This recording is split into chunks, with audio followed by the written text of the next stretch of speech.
Hello, gamers of the internet, and welcome to the first ever one-shot cast. Hi. Oh, is that what we're going to call it? Just a one-shot cast? I guess so. It works for everything, one-shot, doesn't it? It does. I'll think of a name that's maybe hasn't got a shot in it at least. To give ourselves a little bit, make it sound like we're actually working a little bit here. Our title is "Hi everyone, how's it going?" You're probably wondering what the fuck's going on right now. How come you're watching a video of a static wallpaper with just us talking? Well, me and Ben decided that we might make this a regular thing where we do some podcasts here and there, where we just talk about shit and whatnot. Just talking about like stuff we're playing or played. Indeed, this one's quite specific. This one, in case you're not watching the video and you've got something else on, this is a Persona 5 Royal specific podcast. I guess this kind of deconfirms an LP of Persona 5 Royal, don't it? Yeah, but to be honest, we ain't gonna go back into it just yet. But the game is massive. The game's fucking long, guys. It's too long. It's too long for an LP. Yeah. It reached a point where it was like, nah. Plus, we've got so many other things going on as well, like streams and edits, and of course getting parts out. And we're playing the other games right now. We just would not be able to fit it in. No, it wouldn't work. Yeah. The game, it would be like what, 400 parts probably. Yeah. Oh, probably more than that, I reckon. Yeah. Nah. Yeah. We'll be getting more this LP is slow V3 comments on Persona 5. Far more than that game, I reckon. Yeah. So me and Joe, we decided to we basically played it in our own time off of everything. Yeah, it's better than nothing. We kind of wanted to cover this game in some shape or form because ever since the Catherine Full Body LP, we talked about it during the bonus parts, and a lot of people did request it as well. Only thing is that one, it's a fucking brutal long game. Ben, what end time did you get in the end of Persona 5 Royal? Oh, my time, I think it clocked in at 155 hours. Yeah, well, I got 200 hours, bang on. Jesus. You imagine that, plus us sometimes stopping and talking. That would have been an insane amount of parts coming out. It would have been way too long. Yeah, so we do apologise that we couldn't do an LP, but of course we don't want to deny you guys fully on our thoughts on Persona 5 Royal. Yeah, we wanted to give our thoughts on the game, you know? And of course, if you're scared, oh no, what if they do some other games that deconfirms them?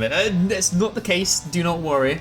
But I reckon maybe if we finish Danganronpa V3, we can have a full-on a talk on the series in general too, if you'd like to. We were thinking we're gonna do more of these. If this is good, we'll do more of these on games we've played as well, on the channel. Yeah, and stuff. We can talk about it while we're not under the despair of favourite characters dying, and of course the fucking inability to perform in front of a live audience of 5,000, so a bit more of a comfortable situation to talk about it, do you know what I mean? Yeah. So here we go. This is a podcast. Royal. Let's begin. So Persona 5 Royal. It's Persona 5, but it's Royal. It's got some new stuff in it, in case you guys didn't know. Yeah. So I guess first up, we'll have a little bit of a structure to this. We'll talk about the pros and then the cons, and then we can talk about all the stuff, including the third semester and the ending and specific characters. Lastly, if you want, Ben. And music as well, because Persona, it's got good music. Yeah, it's done by a dude called Meguro. You might have heard of him. Don't know if you have or not, but he's a pretty cool guy. Just basically my thoughts on the new tracks as well. Yeah, we'll do that too. Yeah. Okay guys, so just to let you know, in this part of the discussion of Persona 5 Royal, we'll be talking about mechanics, the new mechanics that were added specifically to the OG Persona 5. So we'll be going to a lot of discussion about original Persona 5 as well as the new stuff that they have added in Royal, such as the new battles and gameplay and some of the new conference stuff as well. The massive spoilers will be saved for our third semester discussion that will be in the next videos. So if you're worried about major spoilers about Royal, do not worry, we won't be spoiling it completely, only in our next video.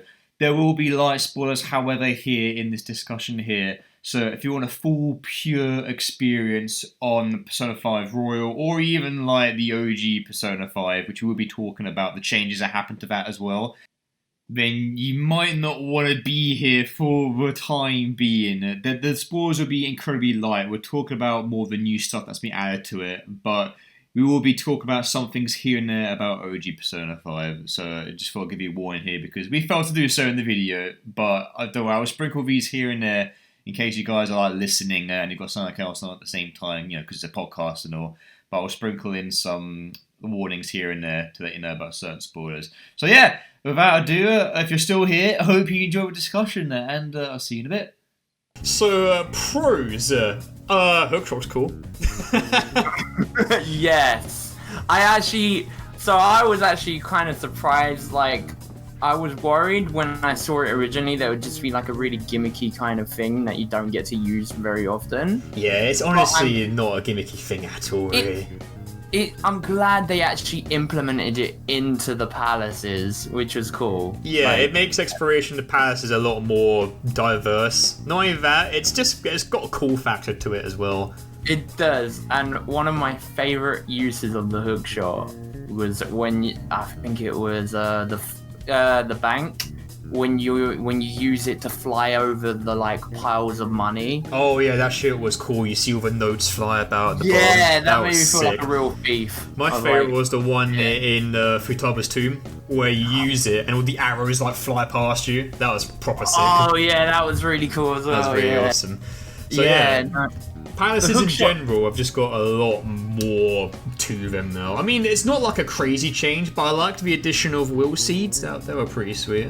Yeah, the will seeds added. I really enjoyed going after. I like the little extra areas that they added to the palace. It made them a lot less linear.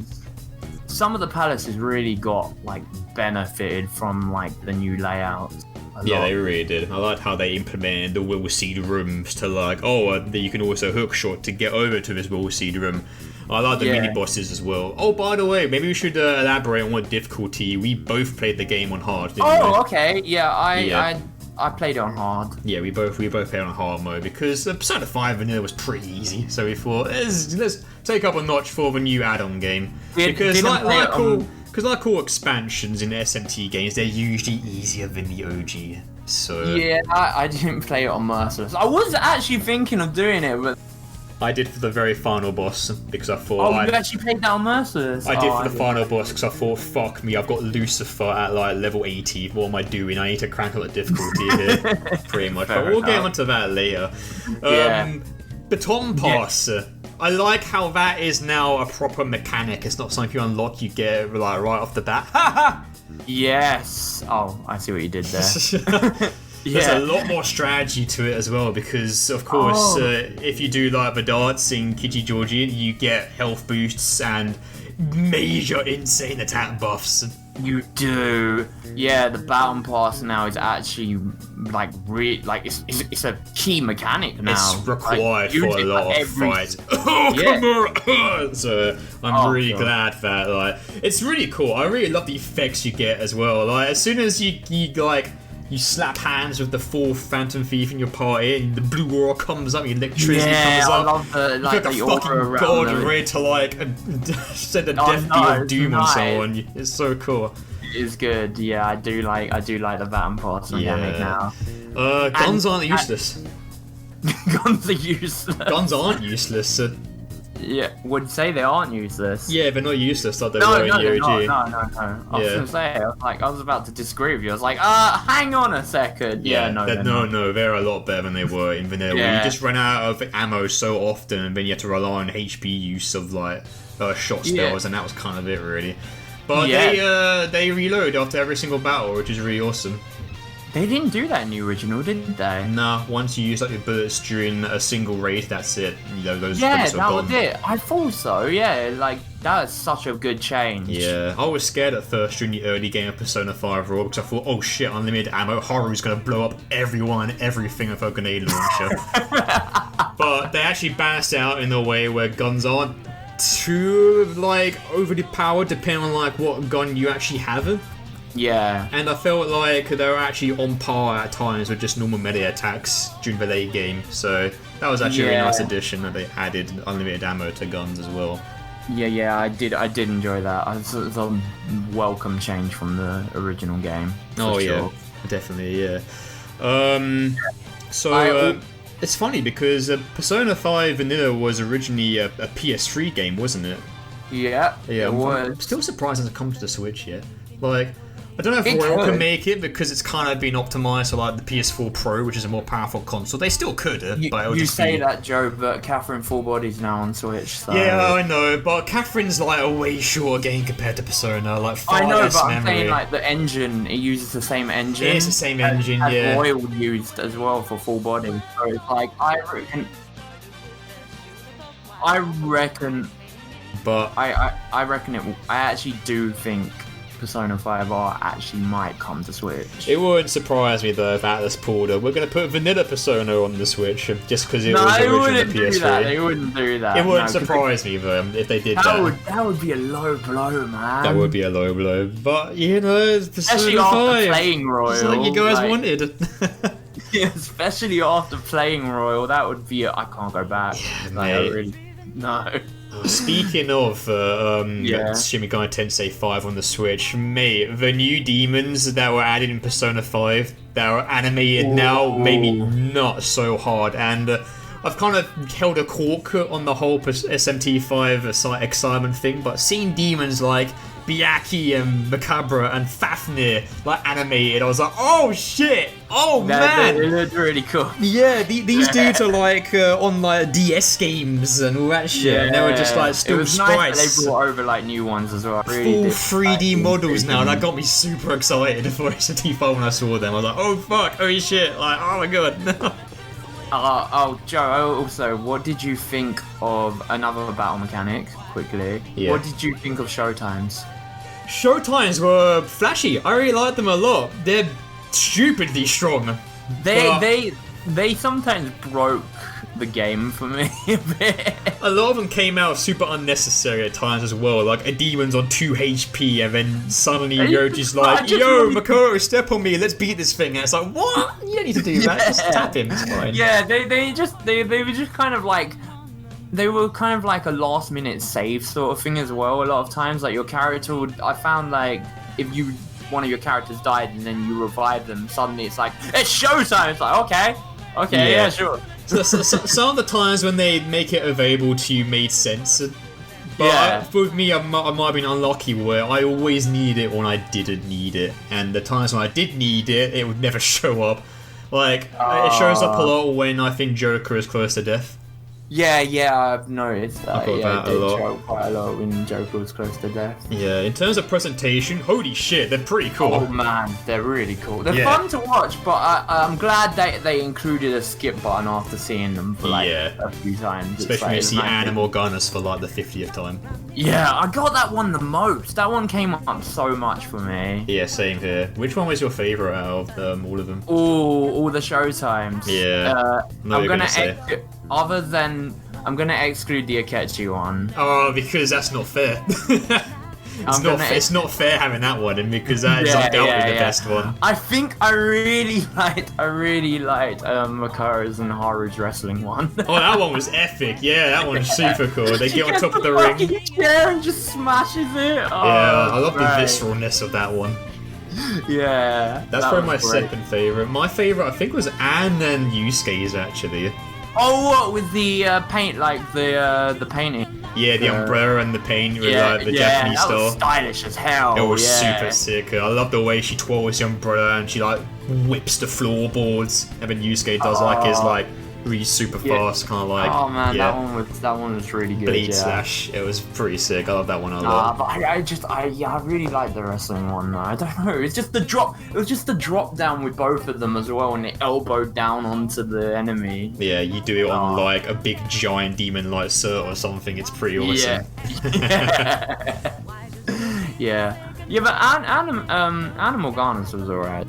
But Yeah, that was a good intro to it, I'll admit. yeah, it was a good intro to it, but it's actually probably my worst one. Yeah, me too. Just got sort of so many times. I liked Makoto and Ryuji's Fist of the North Star one. That was really awesome. Yeah, that was a good reference as well. Crushes the cannon. And yeah, That was pretty sweet. that was a nice one. Yeah, Yeah, that was awesome. But yeah, sometimes were cool. I'm glad they were a nice bonus. I would say they did sometimes make it a bit easy because sometimes I didn't want to use them. I was just like, maybe not. But some of them were necessary, but I felt like they came up at unnecessary times for me. Maybe I was just unlucky with the RNG. Who knows? Yeah, They were still cool to see. But Joker and Akechi's, yeah, that one, sick. that one's like, Sick. you can't beat that one. It was, that one's just like such a Dark Knight Rise sort of thing. Like, it just had Batman vibes all over. The rooftop with the rain, I loved it so much. It was such Gotham City. The ending gunshot. It's like fucking. Oh yeah, that's so good. That's super sick. Yeah, that was without. I excluded that one because that one is my absolute favourite one. But yeah. Yeah, of course. It's just not fair to include the coolest one, is it? No. By far, it just beats them all, really, doesn't it? But yeah, so one more battle mechanic. What did you think of the way that they did spells now with like bonus stat stuff going on? Yeah, that's right. Because was burn, shock, and freeze a thing in the OG one? I think they were, but you couldn't like do like extra like damage stuff to it. Like, you know how you could use like burn and then wind to do major damage. Technicals. I actually really like the technicals because like let's be real here. Status elements are mostly useless in like the original Persona 5. They were. But I actually kept is it Makajama for Makoto? Yeah, Where you forget, I kept that because the technicals on that were chef's kiss. Oh, it was so good. Yeah, it really changed the game for me as well. Like, wanting to keep it made it so much harder when, you know, you had like only a certain amount on your party to like pick a skill or whatever. Yeah. And it's like, oh, what do I get rid of? Yeah. I don't fucking know. I want to keep this. Only 8 skills max. It was like, oh fuck, but I don't want to get rid of my stats element because they're actually good this time. Shit. Yeah, I know. They really helped out a lot. Yeah. Oh my god. Especially Mind Jack as well. Holy shit. Mind Jack is good. Nocturnal Flash is busted. Disney is busted. Dizzy is insane in Royal. Oh yeah. Just any melee attack, and I think there was a certain magic spell as well where you can just get a technical off it, and it's like, oh my god. Yeah. And if you play pool as well with the rest of the fees, a technical is just like an asset. It knocks down 100% when you get it off. Do you want to know something funny though, Joe? Yeah. I didn't play pool for like most of the game until the end, and then I realized, because I thought when I played pool once, right? Yeah. I didn't get the technical boost that you get from it. Yeah, you don't. Right? First of all, you've got to do it twice. I thought it was just like to raise affinity with all of your party members. I was like, oh, that's cool. That's just to raise affinity, though. That's what I thought. I'm just gonna focus on darts. I didn't realize. Get the baton pass boosts up. You know, this pool thing's fucking useless. Yeah. But so I didn't do that till the end of the game. Oh, and I was really like, The late game mechanic, which I didn't know about, but was actually awesome, was the jazz club for me. Oh yeah. You get some good shit with that. Well, we can move on to if you like the. We can go on to everyday shit that they changed outside of battle mechanics.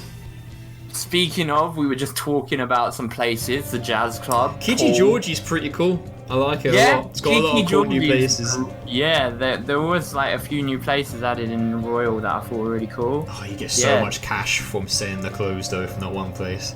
Mate, that broke. Yeah. That broke having old. But to be fair, I thought it was good though, because in the original, I like wash my clothes hardly ever. Like I did it for a bit, and then when I had the social link for the teacher, I got her to do it like all the time. But like after a while, it's like this is like I'm getting better stuff in the palaces than I am getting out. You might as well do an S-Link and like fuse an itemizer persona or something to get better equipment. So this kind of added value to dirty clothes, I guess. They're okay early on, but you just get so much fucking money later on. You might as well just buy like the higher tier stuff from the airsoft shop more than anything. Yeah. So I barely wash my clothes ever because like, I didn't really see a point I will say the prizes you get from selling your shit at the place was really good. Like the what was it? The 50. The lucky dip thing where it just gives you a bunch of good armor. Yeah, that was good. That was really good. I like that a lot. So not only do you get money, you also get good armor anyway. So there's actually no point in washing your shit at the laundry whatsoever fucking ever. Not really. Only at the beginning when you haven't got the Kiki Georgie stuff, really. Yeah, no, exactly. I like darts a lot. It's a lot more forgiving than the darts game in FF7 are, that's for sure. Oh my god, yes. I mean, my FF7 streams account for that. Oh my god. The amount of requests you got from that dart game in FF7, like, telling you to, like, you've got to get the high score, otherwise you can't, like, escape was pretty hilarious. Oh yeah, I had a request for it. I couldn't leave until I did it. Yeah. Ben, did you know, though, that you didn't have to, because also another thing with the dart game is that it uses the DualShock 4. Oh yeah, as a mechanic for it. Weird because I don't know many games other than Dreams that actually use the PS4 controller. All I can remember from the top of my head is Infamous Second Son, that's it. Oh yeah, it used it as well, didn't it? Yeah, but you use the motion sensor, the DualShock, and did you know that you don't actually have to flick your DualShock to actually throw a die? You can just press a button. What? Yeah, you can just press a button. What? You don't have to chuck it. You don't have to like do like a big jerk which throws your aim off course before you throw it. I mean, it's not that. It's not even like that bad and inaccurate. It actually does register well, but there is a legit button that just makes it much more easier to do it. I figured out. When did you discover that? This is like halfway through the game, I think. I just pressed buttons. I was like, oh shit. That. Yeah, the game doesn't tell you, which is hilarious. The game also doesn't tell you that you can stroke Morgana in Mementos using the touchpad. Oh yeah, I noticed that. I actually discovered that myself. Which is fantastic. And it comes out the touchpad. That's so good. I love those like hidden they're almost like Easter eggs, but they put the Easter eggs in the mechanics for DualShock 4, which is hilarious. Yeah, no, so funny. I really enjoy it. I love those things that they do. Besides the jazz club, the clothes shop, and the darts and the billiards, there wasn't really a lot of like super interesting stuff, like your stuff that was super helpful, like besides the optional memento shit and stuff like that. Yeah. And there I also found a guy who traded information, but you could. I never used him, to be honest. Give him an item. Yeah, I did. Right. I did. You got really good equipment from him. What'd you get from him? He gave you like some of the best gear, really? Like weapons. Yeah. Well, like late game gear. You have to keep going checking on him though, like because he goes away after like you'll give him something and then he'll be like, oh okay, and then he goes off after you've done it, and then you have to wait like a few, and then you go back and it's like there again. Oh shit! I just discovered him during the late game, like at the jazz club. So oh no! What's my exploration? I think I got Anne's best weapon from him. I got the best weapons from just itemized and personas and an alarm. You do get them as well from that. There's like multiple ways to get stuff now, I think, like, so it's pretty nice. Yeah. So another stuff that is an improvement that they added in Persona 4 Royal to just your normal everyday life stuff is that, hooray! Morgana doesn't fucking beg your asshole to sleep when it's not necessary. Oh, it's such a change. There's so much more stuff to do at night. Thank God. It adds so much gameplay time now, I tell you, like, because once you're off the hook and you're like, you spend ages like wandering around, like, think, well, who do I want to hang out with for that night? Yeah, it makes completing all the S-links, all the vanilla ones, a lot more easy. Yeah, far more easier, yeah. And you can do more stuff, like even when you can't leave LeBlanc, you can actually just do a bunch of stuff like the crosswords, working out, making more shit. The crosswords I think were new to Royal. Were they new to Royal? I thought they were in the... Because I don't... Like, see, the thing is, I know they were in the original, but they appeared a lot more in Royal. I think they hardly appeared in the original. I don't know if they Like, it were. was like I once didn't in a notice it, blue that's for moon. sure.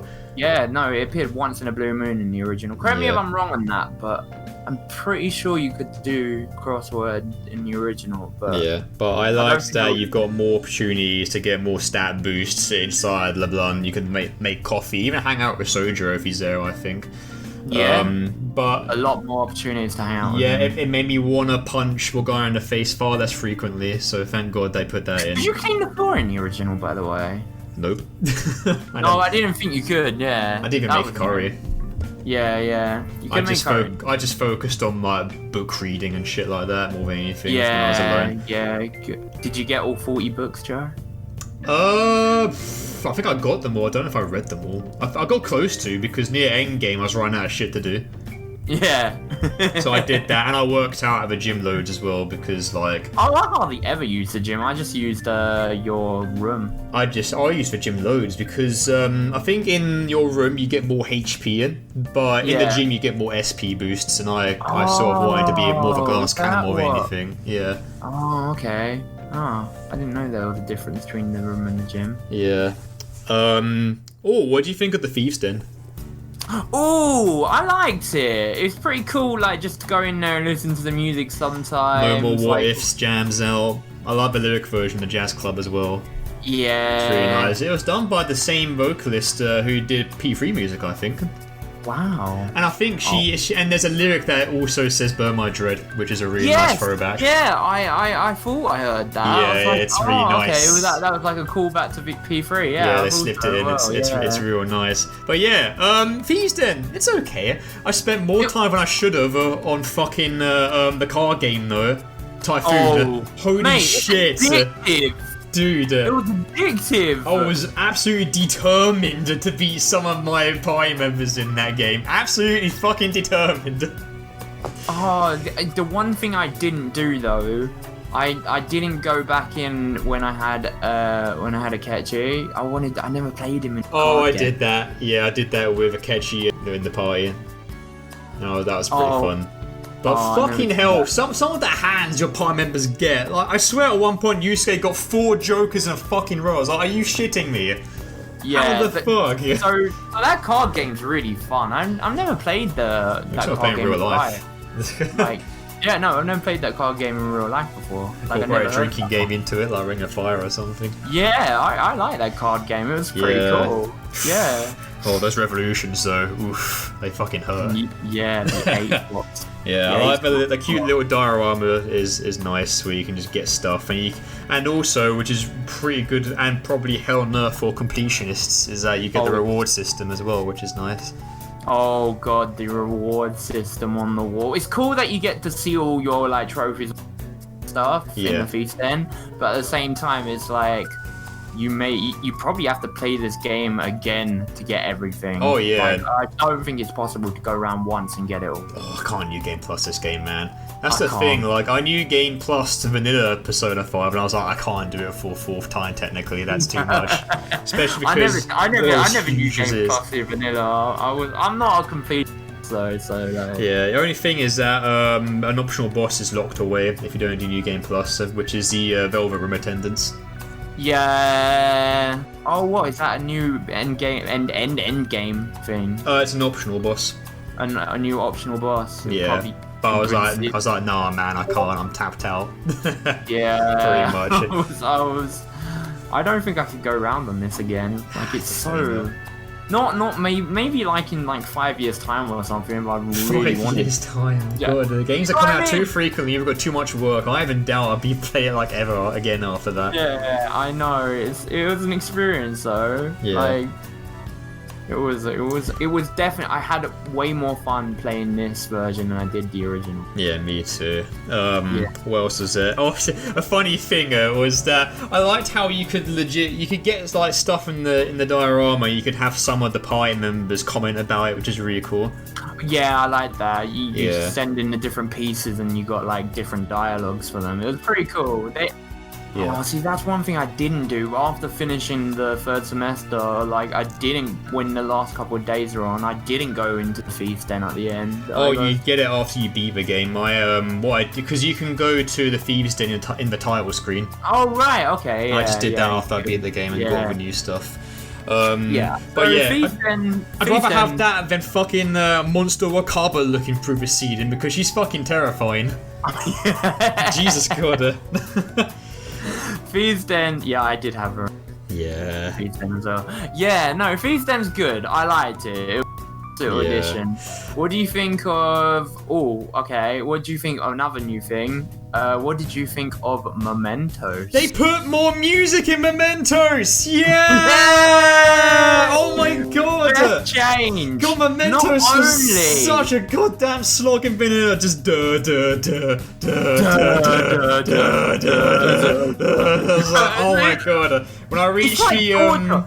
It was like actual torture going into Mementos every single time. Thank God, that was one of the best changes in the game for me, because Jesus Christ, I felt my mind so degrade with the OG music in vanilla, because fucking hell, like they actually changed it, which is really good. Like, Mementos is 1/3 of the game as well. So hearing you don't realise how grating that is. You spend a lot of time in that place. You do. A lot of time. You don't actually spend as much. I didn't spend as much time in Mementos as I did in the original one. It depends if you want to get all the stamps as well, because that's a new thing in Royal. Stamps and the flowers for for the changes to Mementos. Jose. It's really funny. They pronounce his name as Jose, and I've always seen it as Jose, but he's really weird. I think he might be tied to Scramble, possibly, because you get literally almost nothing on fucking Jose. Is it a new game plus thing? Because I was always waiting to find out what it's not. It would. No, he's literally just there, and you only get like clues here and there. He has a master and a creator. I thought it might have been like Igor. Or even possibly Philemon, but that's my hopes for them bringing like old stuff back. But so he's like just an enigma. Like, he's got yellow eyes, so I thought he might have been a Velvet Room attendant. Yeah, I was thinking something along those lines, but no, you don't. Maybe, I don't know. So what? It confirmed that you don't get anything. Like, you get clues. You don't get a definitive answer with him when you fight him. If you get all the stamps. Oh, okay. Oh, you fight him if you get all the stamps. He's an optional boss, yeah. Oh shit, no. He's not very hard, but if you get all the stamps and you fight him, you get some tidbits on like who he is and his origins and shit like that. Yeah, he was alright. Big Emil vibes with his workshop and Robot Boy. He did give me every. Yeah, so Mementos was really good. Reapers, you can't choose a Reaper with pollen warnings anymore. That was a good change. You gotta fight him legit. That was a good change. Yeah, either that or you fight him with just non-stop concentrates and Megidolans, which is a bit of a pain in the ass. Yeah. So yeah, Reaper's still a thing. Yeah, so on Jose as well, I love his shop. Like, that was a good change. Legit useful stuff that he sold. Yeah, the pollen, like you collect pollen now in Mementos, and that was like that it gave you like something else to go after, and the stamps as well. Yeah, it was good. Also, although it didn't really appear much for me, I thought it was going to be a bigger deal than it was, but I didn't really go make many trips into Mementos. I don't know if you did, but I made quite the randomized floors, like the event floor, they have event floors now. Yeah, that gave it a lot more variety. A bit like Tartarus in Persona 3, but like a better layout, better everything. Because fuck Tartarus, I hated that place. I didn't see too many event floors though, just because I didn't go into. Did you ever get the pitch black one? Yeah, I did get the pitch black one. That one was hell. I hated that one. Yeah. Stuck on the same floor for like 15 minutes. It's like, Jesus God, I gotta get out of here before Reaper Sun gets here. And also you can fall through the floor. Yeah, you can do, which is kind of nuts. Yeah, and fall back down into like the previous floor, and you're like, fuck. It's a rare occurrence though, so it keeps you on your toes, which is nice. They did, but it didn't appear. I didn't go in there too much though. I only went in there like once every month or so. There are moments in the story where I would save like a trip to Mementos for just a bunch of people to like save and beat and to reform. Yeah. Just because I want to do it all one shot, so I can dedicate my time to S-Links. Yeah, but that's there were what some I parts did. in the story where I was like, I really want to go Mementos, and it'd be like 14 days, and I'd literally get cold sweats because it's like, oh shit, oh fuck, like these are building up, dude. Like this guy is murdering cats, and I can't do a thing about it. Holy shit! I can't stop him. What kind of hero am I? Oh, did you like the? It didn't really come up much, but you actually had like an optional. I think it only was for one though. There was like a legit mechanic where you had an optional how you wanted to change that. You can talk them down during the fight. Yeah. Yeah. I never did it, but I think you have to do it after you've downed them and you choose to talk to them. Like sometimes it works, sometimes it doesn't. But yeah, I only got it, I think twice. Like once or twice. And I was like, oh, I thought this was gonna be like a thing, but like it was, but it didn't really come up much. So that was kind of like a wasted opportunity, I thought. That's cool anyway. You get juicy XP and money from there. You do. By the way, Ben, what did you spend most of your stamps on with Jose? Raising experience. Did you? I went for money because holy shit, the compendium is dirt cheap, and so I went all in on money. Oh, I just wanted to like, because like by the end of the game, I was like, yeah. I didn't really level up because I kind of. That's the thing with Royal. We'll get onto this later about how kind of easy it isn't, but I had to nerf myself a lot just so I can kind of just not stomp everything. Because I like a challenge in like the RPGs. No, I did have some struggles here and there. But they're few and far in between, but there were some there. Yeah, there were some because I can tell you the struggles I found was in the new bosses. Yeah, the mini bosses were cool. Yeah, some of those were really challenging, but yeah, some were. I can't think of any from the top of my head, but I think there was one in. I found Futaba's really hard. Yeah, that was the one, Futaba's. I remember Futaba's being a bit of a pain in the arsehole, but I managed to have a persona that could know a lot of its attacks, so all my party members were dead, and I think I managed to solo it with Joko, which is quite funny. Nice. Yeah, no. So yeah, those new mini bosses reflect for scenes and stuff. Oh, what did you think of the explosion enemies? Yeah, they had a little bit of a layer of strategy. Yeah, because you could weaken some enemies and then just go in with the explosion one and just blast them all. Yeah, which is pretty great. If you hit an explosion one's weakness with full baton pass, it's a GG, and it feels good as well. They incorporated a lot better in the DLC battles though. Yeah, I love the explosion. I never bought there was like DLC you could buy. I haven't bought that yet. Oh, we'll get on that later. I think we'll save cons of the gamer to another section. Yeah. We'll be getting onto that soon though, because we're almost done with the pros, I think. Yeah. Other pros, confidence. The new ones. I mean, the new ones and just confidence in general, really. I think the phone calls are a nice addition in case you like really fuck up on getting one of their dialogue options correct. Oh yeah, and then you could also fuck. They had a bit of a layer as well. Have you seen the ones for Takemi though? It actually added a little bit more character. Yeah. Have you seen the options for Takemi though? With the phone calls. Have you seen the options for the Doctor? Oh yeah, they were like straight up, "I love you." Like yeah, they go really ham on the whole like Dom thing with that, which is really hilarious. They do. I liked it. Those were good. It was good. I really liked Punish me more and all that shit. I also liked the animation for the text box around the phone calls, where it's like little staticky and like. Yeah, they didn't do that in the OG. I think it was just the dialogue box and not their portraits, which is quite cool. No. Speaking of the sprites, they refined a lot of the sprites as well. I like the new sprites. They add a lot more character. So like, Ryuji hasn't got his like stupid dumb like yee smiley face from the OG one. He's got like one where he leans back and it looks more realistic. Some of those sprites were really good. I did like all the. Yeah. Did you with Morgana's new one? Did you ever think that weird circle on the side of his head was like a sweat mark? Yeah. Yeah, Wait, me too. It's not. I thought it was like a bug or a glitch where they use like a sweat mark sprite with the game. But it's just part of his new design. It's like a little like indent in his like little helmet mask thing.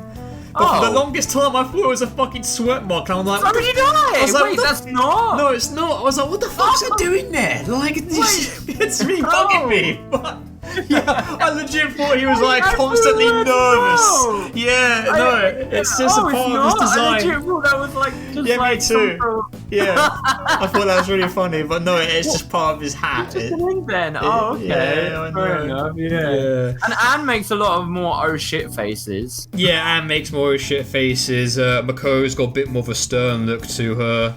Yeah. What other ones? She closes her eyes a lot when she's talking now. So yeah, she does it a lot. She does it a lot in the OG as well. I feel like more here. I don't know. Maybe it's because it's a longer game. Maybe, yeah. So, if we're going to go on we're still to, going on, I think. What else is there about confidence? Do you want to talk about the new ones since we're still on the topic of it? We can talk about the new ones. Kasumi and Maruki. I really like Maruki's social links. Oh my god, his is amazing. Actually kind of thought-provoking at some points as well. I love the analogy with the cookie as well. I love how he incorporates his snacks in his snack daddy, Maruki Von Aya. I really like how he incorporates like his dumb snacks into like psychology and counselling. Oh god, yeah.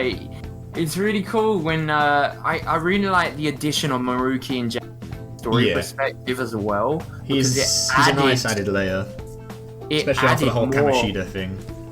Yeah, it added, as well as being a great social link, it also added way more to the characters because they got to have their own like session with him, and you got to really dive into their personal map, which I thought was lacking in the original Persona 5 compared to like P4, because you really got to dive into P4's like characters because of the palaces, and this was like a really good way of like amping up like their struggles more. I really liked that. It was quite nice seeing them talk to other people about their problems other than the main character, which was nice. Yeah, it was good. So Maruki is daddy. I really like him a lot. He's salty daddy as well. He is so daddy. Oh my god, that one fucking scene when you go and clean up in the park when you meet Kasumi for the first time. Oh my god. He does the Salt Bay meme. I was like, what? I actually screamed that out when I saw that. I was laughing my ass off when I saw he does Salt Bay. I was like, wow. I can't believe it. That's fucking awesome. Yeah, that was great. Yeah, Maruki's social link I'd give. Yeah, that was really strong. I like his whole shtick as well with the snack. And a lot of his scenes were very thought-provoking as well, like with the whole cookie jar thing, where like you've got one cookie here, but you've got like a bunch here right now, and the single cookie tastes better because it's the only one there, and humans it's honestly. It's true though. No way gone to this gone like. Yeah, because if you have loads, you don't appreciate it as much. Yeah. Some really thought-provoking stuff which I really, really enjoyed about it. And I liked his backstory as well. You know more about his background alone is very is good as well. Yeah, he's a really lovable guy. Best adult, 100%. Oh, for sure, yeah. Not 100%. A scumbag whatsoever. Kasumi? Kasumi, I liked hers. I just thought it was I don't know, it was kind of like hers was okay. It wasn't amazing for me. I enjoyed it. There was only 5 for starters. Yeah. So I don't go too much into Kasumi really, to be honest. I thought she was a nice character, and I liked how she was driven to like do her gym shit and whatnot. Oh yeah. And I also kind of like how they sort of paint her in the same light as Joker. The same light as Joker with the whole like societal expectations on how like you're the honor student. You gotta fucking pull the shit. You can't be bronze. What you doing? Yeah. You have to be gold. You can't be bronze. And I liked her. I ideology. I actually really liked her ideology. Yeah, she's a hard-working character, and I like the added scene. The scenes where she actually comes in during the original game don't feel forced either.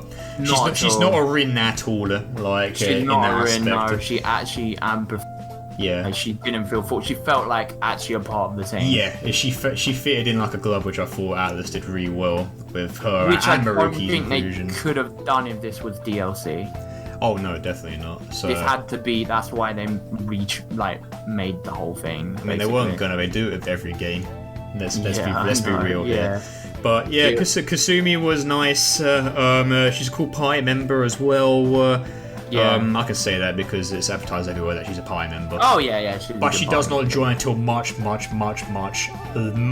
later, which we'll get onto a bit later when it comes to our spoiler stuff on Persona 5 Royal. How about... Oh, speaking of new confidence, Akechi.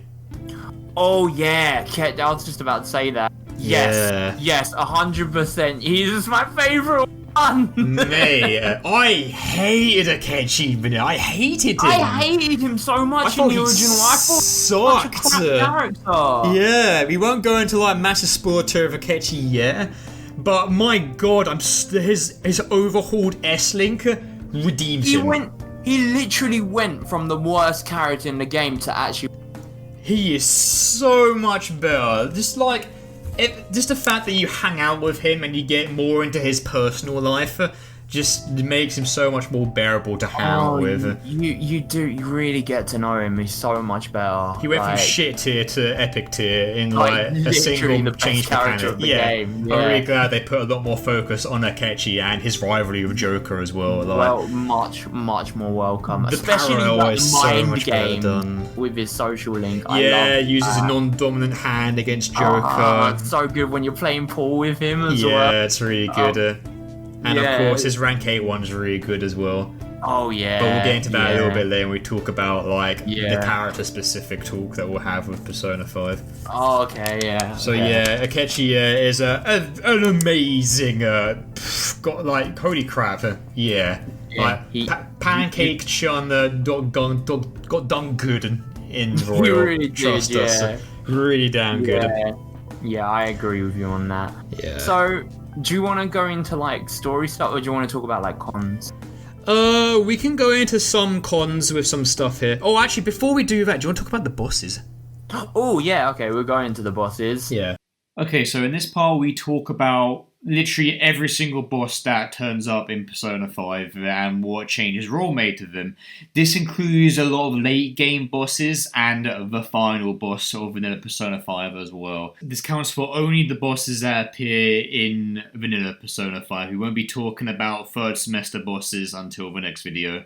So just sprinkling another spoiler warning here. If you don't want to be spoiled on these bosses from Persona 5, then click off now. You have been warned. Here we go. The bosses have been revamped. I do like the revamps, especially. They're super good. There's only one revamp I really fucking hated with all my heart. Mm-hmm. But I think should we go into them in order before we go on to? Yeah, we could do. Yeah. Yeah. Before we go into the missing brick in the holy wall. Yeah. That was an analogy and a half. So Kamishida was quite good. That was super it reinforces scumminess when Shiho pops up out of nowhere. Dude, in the bunny suit. I was like, oh. I like that Shiho was there though, because I always thought how she was the only one who didn't really get a cognition in the game. You see his cognition of her in the boss fight, and it's slimy as fuck. Dude. I actually found that boss hard. Did you choose to attack Kamishida, the cop, or did you choose to attack Shiho? I went for Shiho. I went for Shiho as well, yeah. And she's weak to everything, which is kind of an oof. Yeah. I actually found that boss quite hard. I think maybe it's because getting back in Persona and early game blues. Yeah, but I didn't do it on my first try. I died. I almost died. I got what happened to me once was that I didn't kill Shiho in time, and I got spiked again, and it really hurt the pie. But I managed to recover. It killed you, yeah. That doesn't surprise me because it almost fucking killed me, and I was like, wow, if I hadn't been at full health, that would have actually ended me. But yeah, that boss got an extra full-on phase. Yeah, a lot of them do. Yeah, really good. It was really good. Madarame was quite good as well with his clothes. Oh, Madarame was mate, that was. Switch up your game, son. Get rid of those spread cells. You gotta make sure you've got your weaknesses down, otherwise you ain't gonna survive against this bloke. Yeah, Madarame's was great because instead of just being the painting and the eyes, and then he appears and attack him back into the painting and eyes. Yeah. You actually have clones of him with each of the elements, and it's you just have to. Sweet, yeah. And that was the first time where Battle Pass is actually a must. Yeah, Kind of. yeah, that reincorporated that mechanic really hard. It's like, yeah, you've got to know your baton passes and your weaknesses, otherwise you're not going to be. I didn't do it on my first try. I'll admit that boss caught me off. I was like, oh shit, like. Yeah, I was in a pickle with him. That fight lasted a lot more longer than it should have done with me. That was a really hard fight for me. I'm not gonna lie, that's one of the harder fights. Yeah, because at that point, I couldn't swap party members out. I don't think you could have actually at that point in the game. No, you couldn't. And that fight reminded me that I do indeed have items, and I abused the hell out of them to beat him. Otherwise, I might not have won against Mother Army. I didn't do it with items. I used items. I had to. I had no choice, because I was like, fuck, man, if I don't use this, I might actually wipe, so I got to do this shit. Oh, I actually did it without the items for that one. I didn't think about the items at the time. I like the new games. The new game stuff and the revamp shit does make you use all of your tools at your disposal, which I really like about it. That's definitely a for Royal, because a lot of stuff gets neglected in the original. Oh, 100%. Kanashiro was quite good when he brings out the 2 bodyguards. Did you like it? Yeah, I thought it was good. I don't know about that one. I actually think I preferred the original Kanashiro to that one, but I do admit that it did add variety. Yeah, that's what I liked more about it, yeah. So just that big, like, dumb piggyback thing, and I was like, oh, you just slap him as hard as you can and beat him. That's yeah, the bodyguard was cool. Yeah, the bodyguards were good because you needed status elements to actually get to him, elements, yeah, which is really good.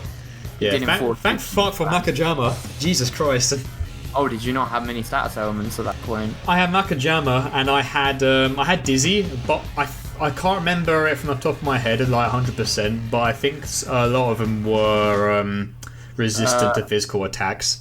Yeah, so Dizzy was kind of useless there. You had to use specific stats elements to like get the most out of your victory there. Maybe I didn't enjoy that one as much. But I thought it was alright. It was alright. It was okay. But I don't know. I think I preferred the original. Yeah. Speaking of preferring the original, oh my god. Wait. There are no flaws in my father's logic. That's right, Haru. One must strike or the iron is hot. I'm having PTSD. Stop. Oh my fucking Christ. No, they made it worse. They made it worse! They made it so much worse! Do you know how long it took me to beat that boss? Oh my god, it took me about 5 tries, I'll happily admit. 5 tries? Hell. The robots were so beefy. They were beefy to the point where I just couldn't kill them in time before he like detonated one and then just got the others in. Because the worst part about that fight in the original is that you're stripped of all out attacks. So if you're using spread spells, you're at a major disadvantage, which makes no sense because like you got to knock everyone down to get the advantage in the core mechanics of the game. The only way to do it is just the way I did it was I used items. I nerfed all the robots. Then you needed single shot spells, and I had items there as well for that. And full on baton pass. What I did is I did full baton pass on Joker. And then I did like a full spread physical spell, like repeated hits. And that was the only way, but my god, did you have to go out of your way. And even then, like, you only just killed a lot of them. Yeah.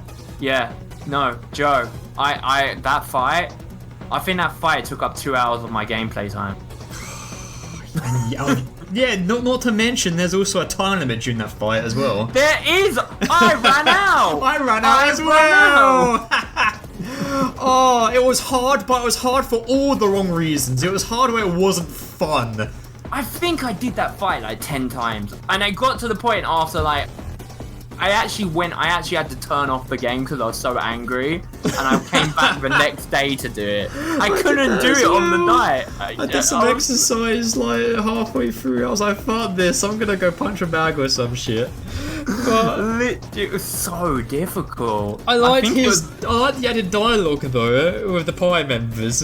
Oh yeah, that fucking slut in the panther costume, bruh. Oh yeah. The weirdo and I think I got them all because I tried so many different formations with the guy. I heard them all as well. Yeah, I like foxes. That weirdo in the fox suit who usually is like the ruffian. that looks like an idiot or some shit. Oh yeah. Joker was that But pompous yeah, dude in worst the coat. fight in the game. Yeah, fuck that fight. I can't believe they made it worse in Raw. That's insane. The only thing was cool was seeing a robot cognition horror. Yeah. That was it. That was it. Did But you kid after I it? saw that, I was like really excited for this fight. I thought when they were like, when I went through the third one, I was like, oh cool, these are cool. They're changing them up. I can't wait to see how they've actually improved this fight, because I absolutely hated this fight in Persona 5. Persona 5. I've come in and oh my god. They made it worse. God. Nightmares. Absolute nightmares. They're just way too beefier, the enemies I found. Beefy to the point where you just can't kill them on time. And you're stripped of most of your mechanics, and it's like, oh mate, fuck this shit. This ain't what I'm used to. I came to the Discord and like I was like asking for and you told items. I completely forgot about items. This was the point where I realized items were needed. Yeah, they helped to get the full baton pass charge. They did, yeah. It did make the fight a lot easier, but that fight was Everyone's in full agreement that fight sucks, no matter what version you're playing. Absolutely sucks. Did they? Speaking of the next fight, we can go on now because I've said enough on this. Before we move on, did you kill Robot Horror or did you defend against her? I defended against her. I did. But the first time when I got to that point, I tried to go for her, and like I thought because I was on full HP, like I had everything on full HP, so I was like, nah, it's fine, I can tank the attack, whatever. Yeah, that's what I thought too. One shot you, and I was so angry, I switched off again. I was absolutely pissed. I would have defended if it weren't for like the literal 2 minutes left of my timer when I actually got to that point. But I was like, I got to kill her, and yeah, big mistake, got one shot. Yeah, through my controller. If you defend, you make it through even if you've got 2 minutes on because she's so weak. Oh god, don't even. Yeah. Yeah. Sae was quite good. Are you talking about Sae? The roulette. Oh, that's not next. We're going in order, aren't we? Yeah, but wasn't Sae next? No, it's Futaba next. Oh shit, yeah, you're right. To be honest, that's such a... You're right, yeah. No, that was actually before. Yeah. To be fair, Futaba's mum was like, it's probably like the most forgettable boss fight to me, to be honest. Oh shit, we actually skipped Futaba. Yeah. Whoops. Not yeah, okay. Yeah. I don't think they changed anything about that one. Did they not change it? I was trying to remember. Did they change anything? There was nothing really noticeable about it. Struggling to remember really. if they changed anything. The crossbows were a thing in the original, yeah. In the original, yeah, crossbows. Giant big crossbows, fucking yeah. I don't think there was anything changed for that fight. I was trying to think of it. Yeah, she got the worst design for me as well. And look to see if anything changed, because I don't remember anything changing for that one. Yeah, I never really paid attention to that boss fight, even in the original. I just think Wakaba has like the worst design. Like she's the most least memorable of all the boss fights. The only memorable thing about that is Futaba's really cool awakening. That is a homage to Persona 4. But Wakaba's design is just aligned with the wings and her dumb angry face. I like the I liked the story in Futaba's Palace. I like her palace. I found the boss underwhelming overall with that her one. boss is boring. Well, there was one thing. I think there might be one change in Futaba's boss fight. In the beginning, could you not attack that boss? Or could you attack that boss? You can still attack the boss, it just does fuck all for damage. Yeah, but you have to outlast it, don't you? I don't know if that was the same in the... Yeah, I think you could. You could shoot the boss, you could pelt it with spells, but from very little I remember of that boss fight, you only get big numbers if you shoot her down. Yeah, okay. Okay, I don't think much changed on that one. Yeah. You can correct us in the comments on that, because I can't remember any changes on that. Moving on with Sae. I actually got killed by her at one point. Yeah, no, I got killed by her as well. I didn't do the bosses like on first try. I was really unlucky where I wanted to try and kill her before she used her because she was in an almighty mode. Yeah. I tried to kill her, but I failed. And then all my buffs ran out, and I got pelted by a big giant AoE, and it critted.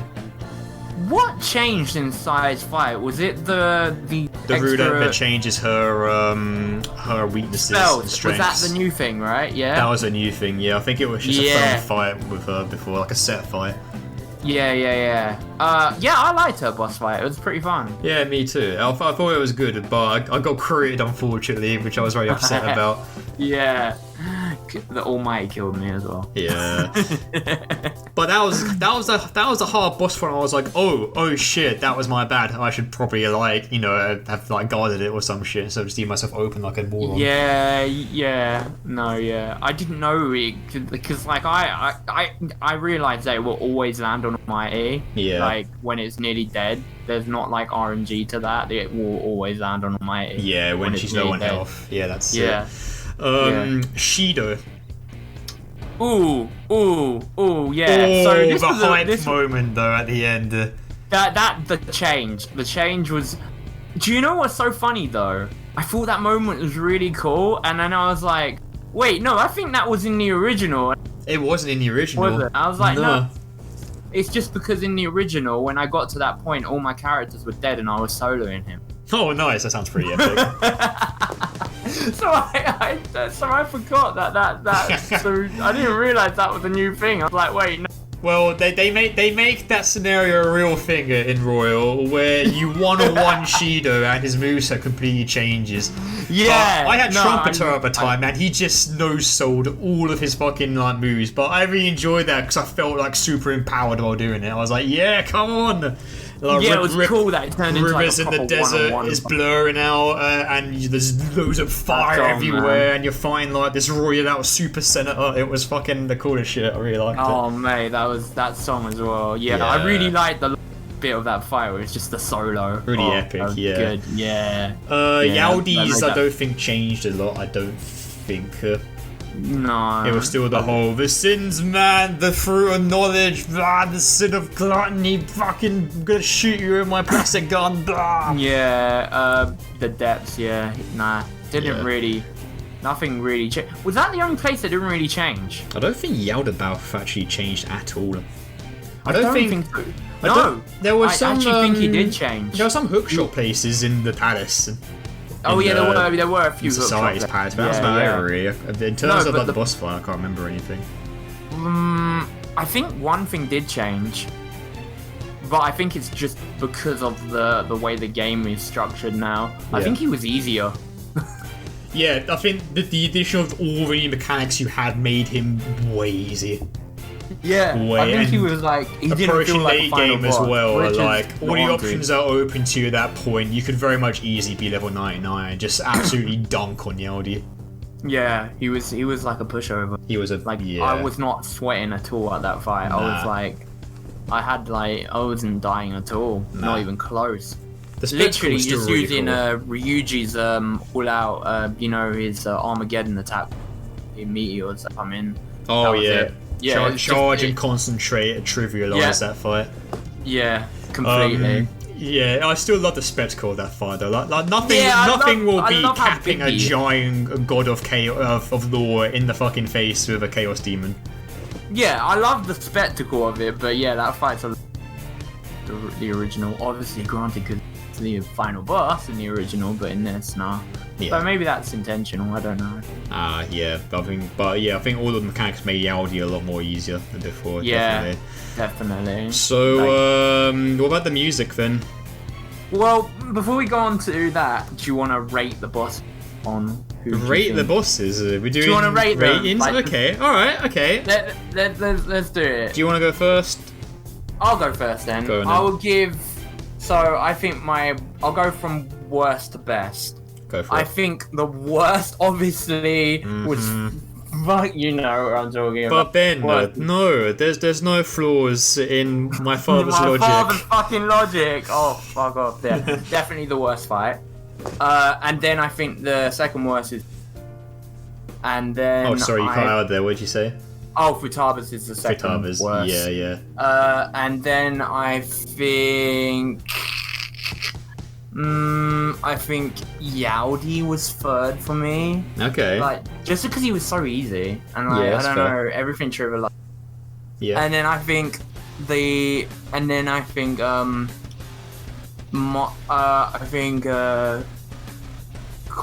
Konoshiro. And then I'm gonna go with. I really like the Madarame, and then I actually think the best one was actually the first one. Really? Yeah, just because I like the spectacle of the first fight. Yeah. Just like with the new stuff, and I think it was just because it's like the first time I'm fighting one of the new bosses, and then like all the like new change. You got to see all the new changes in the boss fight, and it was like a. It's exciting. So that might be my favorite one. In terms of spectacle, I'm putting Yaudi higher just because of the presentation of the fight in general, and the way it ends is still like really like pretty awesome and spectacular to me, and like the symbolism that follows it too. Oh, also, sorry, my favorite was actually the showdown as well with Shido. Rivers in the Desert. Yeah, Yeah, Shido. that was my favorite too, just because the 101 was like the hypest shit. Yeah. Like very high Metal Gear Rising. Like it made it even more Metal Gear Rising than Yoji like fight with Shido was. So what's your list? Pretty much the same, except Yaudi's higher, really. Oh, okay, fair enough. I'm the same wavelength as you, yeah. Okay. I was gonna say we could talk about music, but a lot of the music is spoilery. We can't really talk about it without getting spoilery. We can do so that in the third semester. should we do the cons then? Yeah, we'll go with the cons then. Alright, so first and foremost, game is insanely easy.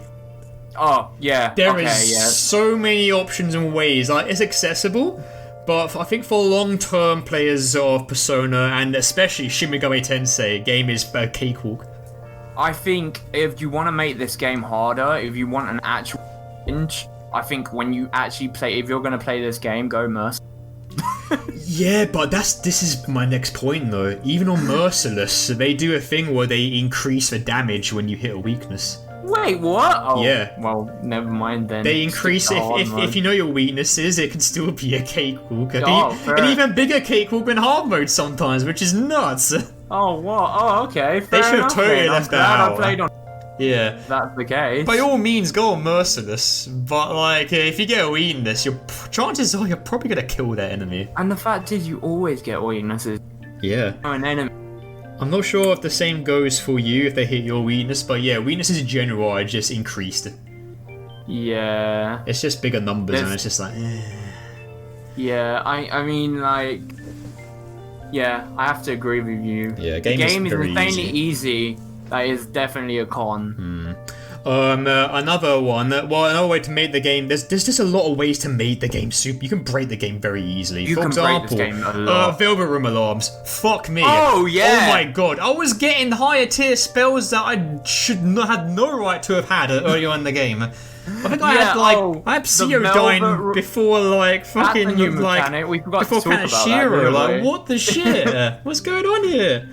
And you could abuse that. Like, did you ever get, oh my god, higher skills though? Oh, yeah, so like, when you get the fortune teller, oh 8, my god. Yeah, when you get her rank 8, that's it. GG, the whole game's broken. Every day, without making time go down, you can basically know all the correct dialogue choices for confidence if you get her rank high at some point. What else is there? You get more money for all-out attacks. You can increase your. Okay, those are all right. I like the increased chance for points you get for certain confidence. Yeah. But the Velvet Room one with her is like. Yeah. I mean, to be honest, I feel like that shouldn't have been in the game. Yeah, that. Because even without that, Joe. Even without that alarm goes off way. Yeah. That alarm goes. I thought it was like a special thing when I first started playing. I was like, oh, this is really cool. I bet this doesn't happen like very often. All the time. Like, I didn't even need that rank 8 thing. I was just like, it happens like after every 5 battles. It felt like to You'd me. be a single enemy when you start your day, and I felt a bad feeling somewhere. Like, wow, okay, easy as. Yeah. You could do some. You could like the shit you can do in the alarm system. Did you there was a thing where you can sacrifice personas to get level ups. If you do that plus the same arcana, you can get a times 10 experience boost. No, I didn't. If you're level 50, you can get level 80 to level 99 persona. I didn't with barely any effort. I never. And because my biggest gripe, I think, which might solve a lot of problems with the easiness of Persona 5 Raw, is that the compendium, it's so cheap to summon a Persona. It's so cheap. Is it cheaper than the original? I don't know. I can't remember. But fucking Christ, like the Personas become fusion fodder. I had a piece of paper where I wrote like certain like combinations where I saved like Personas for, and I just summoned them for a cheap price, and bam, there you go, new Persona, awesome. I got that I got this level 30 Persona with Victory Cry or like fucking Debilitate or some shit at level 30. Yeah, easy. Like, what? These are like super so easy high to do. spells. Yeah, shouldn't be getting this. It's absurd the skills you can get. Yeah, the alarm system is so busted. It's really busted. Yeah. And that made me laugh though, because on top of the alarm system, they give you the incense thing. You know, the incense. That's right. When you imprison a Persona, if you wanted to, you could combine the alarm and the incense and just have god level Personas at like level fucking 30. You can easily recreate the Uber Pixie from shit SMT Nocturne if you wanted to. Yeah, easy. You really could. Fucking easy. You could probably because not only that, stat boost as well. You can make like fucking Jack Frost into a god if you want. You can, yeah. Which is pretty fun, and of course, if you want to do an Arsene only run, it's incredibly viable to do so with the options you've got. You could easily do it. Skill cards are easy to get as well. Never bothered with them either. Yeah, but that's the thing though. I had to nerf myself a lot just so the game could keep up with me. And I didn't really enjoy doing that though, because it's like I kind of want the game to be hard naturally. I don't want all these brand new mechanics that can make me into like an eldritch god from outer space, from another dimension. I will admit that is a huge knock against the game. Super easy. It's very easy. If you're expecting a challenge, then I think OG actually has that over it. Yeah, I have to say OG does have the challenge over the... Unless you severely nerf yourself at some points like I did, because I didn't want to break the game, then I didn't break the game much, I would say that.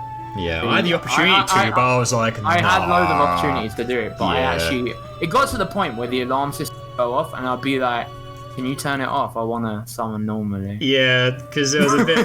yeah, of course, because like you're fusing, it's like, can you actually fuck off, please? I just don't want to get an accident.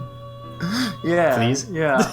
I actually turned every time the alarm went off, like midway through the game. I was, nah, can you like turn the alarm off? Like, turned into why? Don't do this. This is a once in a life. No, it's not. It happens every day. What are you talking about? It happens every fucking day, you liars. How many accident alarms can you have going off? Like fucking hell. Yeah. These twins better sort their system out. Fucking hell. It's neat, but I think it's definitely a knock in terms of difficulty, and some of the passives you can get are absurd as well. If SMT5 incorporates an alarm system like this, please nerf it. At least make it like only happen like super rare. Some of the passive skills are really good as well. Like, I won't say they're broken, but they're definitely helpful, I'd say. Oh yeah, passive skills, that's new, isn't it? Yeah. Passive skills, yeah. They're ones that are busted other late game ones, but by then you're already a literal walking god, so it doesn't matter. Yeah, they made me think of passive skills in Pokemon. Yeah, a little bit. It was literally a Pokemon thing, which is kind of cool. Yeah, it was like the trade system, isn't it? Like, that was cool. I liked that. That was a nice addition. Yeah, I think it's a mechanic in other games as well from Atlas, but I can't remember them from the top of my heart. But yeah, passive skills are quite good. Persona game. I don't think it's never been... That was cool. I did like the trade system.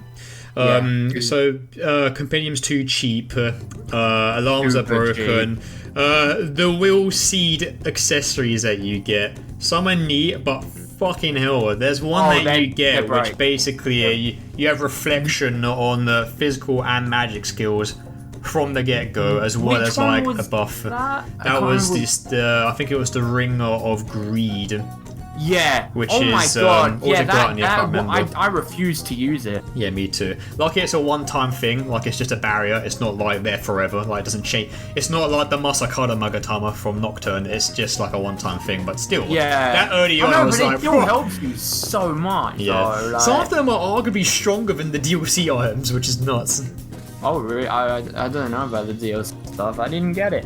Well, speaking of DLCs, another good thing about it is that if you got DLCs from the OG Persona, it carries on over to Royal, which is nice. But that's cool. This is where I get into another con, though, is that Atlas still has a DLC problem. And one of the biggest ones is that... So there's an edition you can get for Royal where it's £80. It's twice the same price as the game, the original game that you're going to get. And also, another big gripe with it is that a lot of the DLC are optional fights you get in the Velvet Room, which are really good. They're the only things I actually spend money on. But the challenge fight. Yeah, the challenge fights. But the fact that really bugged me that they you were only behind get DLC. one. Or two? Is it 1 or 2 that you get if you don't get the DLCs out of 7? What? Is it only 1 or is it 2 that you have from like just not getting DLC? You get 1. You only get one challenge fight. The fact they dangle 6 of them in front of you with paid DLC, it's just like, whoa, Atlas! Like, come on, they're just. So did you do those? I did. I did them. Yeah. So you're an Atlas sucker then, Joe. I am an Atlas. What can I say, man? I've got to be a fanboy for something.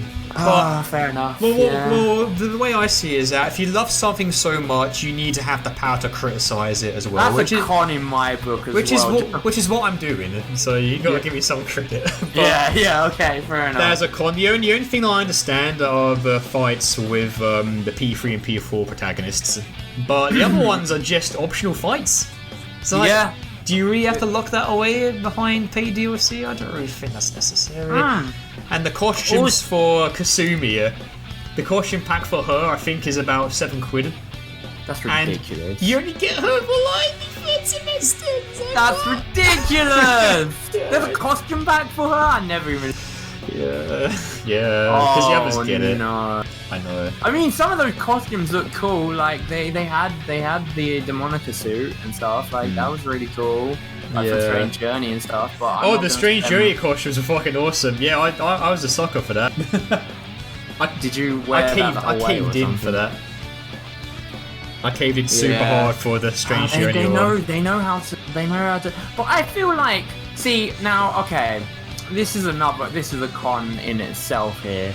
I feel like because this is Persona 5 Royal, I feel like this should all be incorporated into the game anyway, and you have to pay anything else, because this is the second time you're releasing this game. Yeah. The second time. You can't get away with it. No. Like, well, now they can, but... Optional personas, whatever, costumes, but like actual added stuff like the Velvet Room fights where you only get one is a bit naff. Yeah, that's like a tease to make you want the other. That's fucked up, man. Yeah, that was... Not found at practice, to be honest.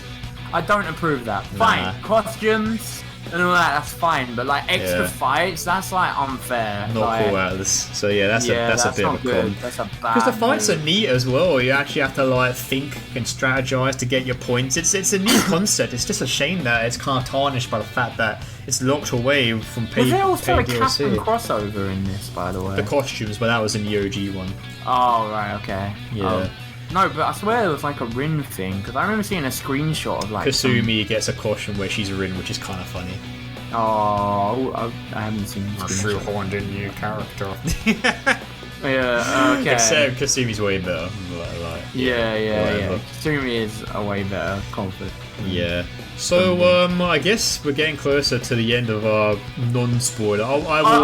I'll add little tidbits in the video and say out loud as well that we're gonna get spoiler territory. I'll add them into like this video as an edit just in case people are listening. You shouldn't be watching this if you've not played this. Yeah, like spoilers are gonna be here. If you don't be spoiled on anything, then don't watch this after you played it, I guess. Yeah, but a bit late in the video to be saying this. I mean, we could just put spoiler cast or whatever. I don't know. Yeah, but I mean, I've been trying my best to avoid spoilers here and there.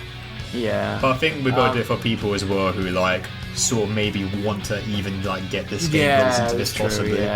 But I'll put spoiler warnings throughout the video just for you people who may be like listening or something. Let's get into the real.